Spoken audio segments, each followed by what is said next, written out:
Hey everybody, it's Jason Blaha here, and I thought I would relax, get in my place of zen, and chat with you guys a little bit about something. Now, I'm going to bring up a topic again. I don't think I've really covered much about Kinobody, whatever the fuck he calls himself.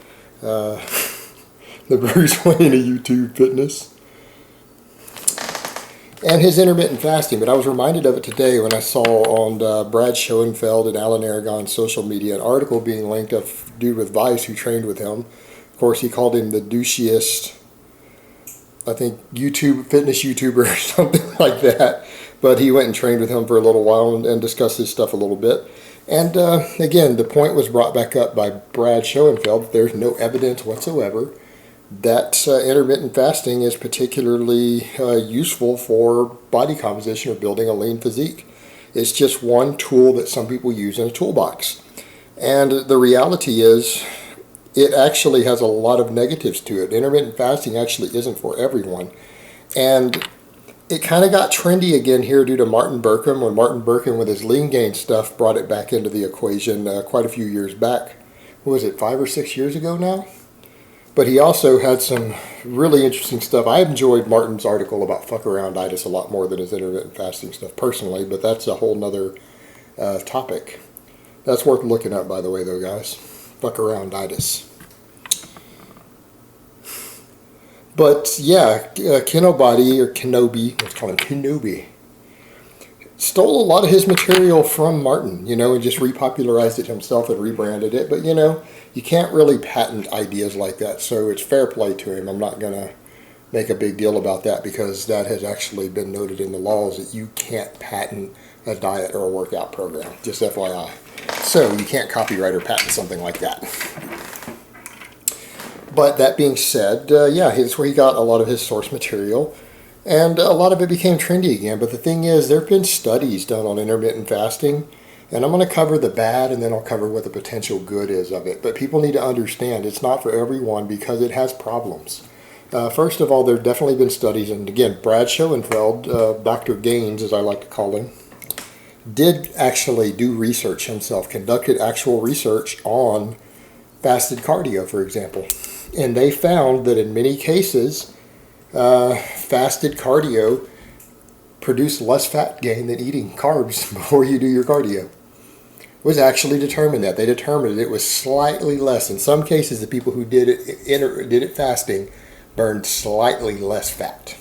Total body fat. Like, we're talking a very, very tiny amount difference. But if you're doing something to try to burn fat, and you find in a study that it has no fat burning advantage, and in some cases the people burn slightly less fat, kind of shooting yourself in the foot there. Now, the argument seems to be, though, when certain drugs come into the mix, fasted cardio works amazingly well. So that's one possibility there, though, why it's so popular still among bodybuilders who successfully use it. But then again, I guess if enough of the right drugs go into the mix, it doesn't matter what you do, you're going to lose fat anyways. Something that even Boston Lloyd discusses quite a bit. But drug-free people, it's been found to have no fat-burning advantage to do fasted cardio. And as far as the whole intermittent fasting thing goes, people who are trying to do intermittent fasting to make gains, to make muscle gains, are shooting themselves in the foot.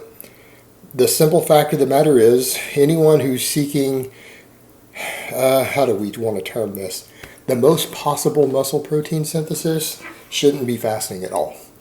Fasting has been found to be detrimental to gaining maximum amounts of muscle mass. Now, if you're okay with only gaining 90% of your gains, and that's a lot of what I talk about, that's perfectly fine.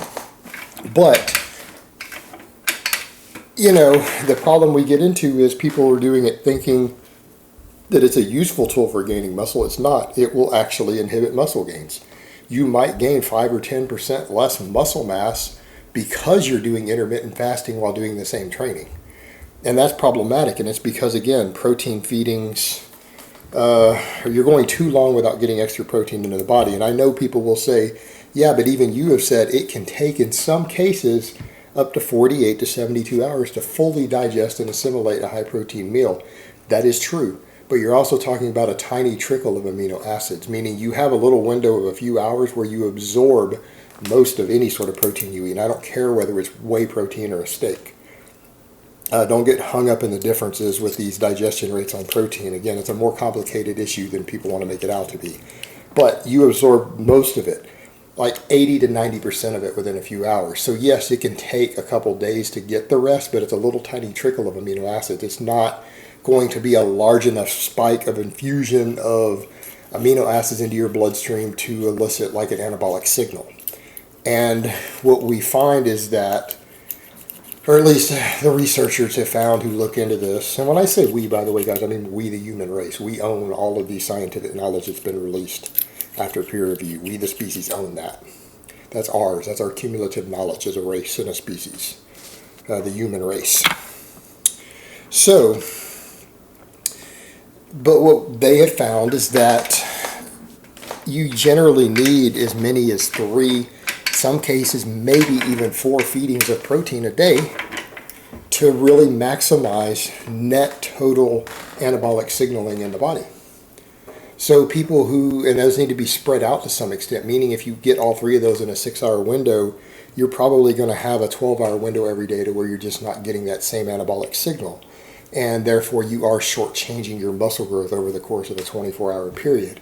So intermittent fasting actually reduces your potential to gain muscle mass. So this is problematic for people saying, hey, I'm going to do this to gain lean muscle because, I'll burn more fat while I'm fasted and then I'll gain the same amount of muscle when I finally eat. And it doesn't work that way. It would be nice if it did. It'd be fantastic if we could just shortchange human metabolism that way. I mean, it would be wonderful. That's why that sort of thing sells so well when people recommend it, because they tell you might be able to do that, and it sounds amazing. I mean, that would be fucking awesome if that worked, right? But it doesn't. So, how do some guys seem to get great results on intermittent fasting? Well, like every other form of diet that helps you stay lean or get lean or lose body fat, it offers portion control. It gives you more portion control for some people. Now, some people this doesn't work because they get so hungry that they end up eating 6,000 calories by the time they get to their feed window, and they get low blood sugar and low energy, and they end up burning less calories through the day depending upon the person during their fasted window. Other people thrive in it. The people who thrive during that fasted window and who it helps them regulate their appetite tend to do best. Again, for guys who are wanting that smaller, leaner look, they're not trying to get really big. They want to be a lean 160.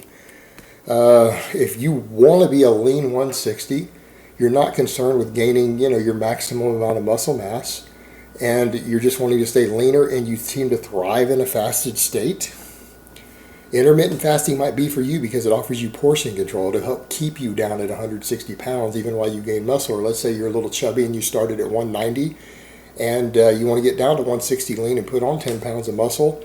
That sort of diet approach might actually allow you to do that if it gives you proper portion control. But the whole point is that for some people it gives diet adherence. Just like some people, ketogenic diets give great diet adherence. They give good satiety, good energy. Those people thrive on them. They lose fat on them easy. They do okay. There are people who do well with the intermittent fasting. Not everyone does, though, and that's the point. It's not a one-size-fits-all approach. And when it's being marketed that way, oh, yeah, if you just do this approach, it's going to work. It's not going to work for everyone. But it will work for some people because it allows them to have tighter control over their total intake of their energy. And for people who want to lose fat or stay at a certain body weight and stay lean, that can be a viable approach to doing that. And for some people, because again, strict diets tend to inhibit your social life sometimes. And for a lot of guys, they need to understand that. They're like, well, I work out to get girls. Yeah, but if you come across as some obsessed freak, whether you look good or not, it's going to reduce your chances of getting girls because it's going to create a social awkwardness. I have foods I can't eat. You can't go hang out, do this, do that in a social environment. You're restricted greatly with what you can do in a social environment because of your body and your physique. That can actually hurt you in social situations. That could hurt you with girls. I mean, that could hurt you in a lot of ways. It can even, again, put off people that you work with, your boss. So people who do the intermittent fasting, they just don't eat and they go somewhere and they just drink some water or whatever. No one notices because they're not saying necessarily what they're avoiding. But then if they schedule their feed window around social situations, then they just eat what everyone else is eating. And there's no social awkwardness to it. And they might even drink some alcohol and everything too during that window, even though they're kind of on a strict diet. they're really not, because they probably aren't limiting their food choices because they just try to get some extra fiber and healthy food in during their feed window, and that short food window restricts their calories automatically. So that is a tool. That's what Martin Berkhan proposed with it, and that's how he got away with it while being a model and everything, is that it allowed him to just eat normal foods like everyone else was eating once he got to a social setting in the evenings or whatever, where he had scheduled his feed windows on those days around any social events and social life he had. Now, of course, the downside to this, of course, is that intermittent fasting can also lead to anorexia and other eating disorders. It has been linked to that as well. So there's also that potential downside to it also, in addition to the fact that some people just don't thrive on it very well. So intermittent fasting isn't like some amazing magical thing. It's a tool in the toolbox. And like many other tools, it's useful for some people, not useful for others.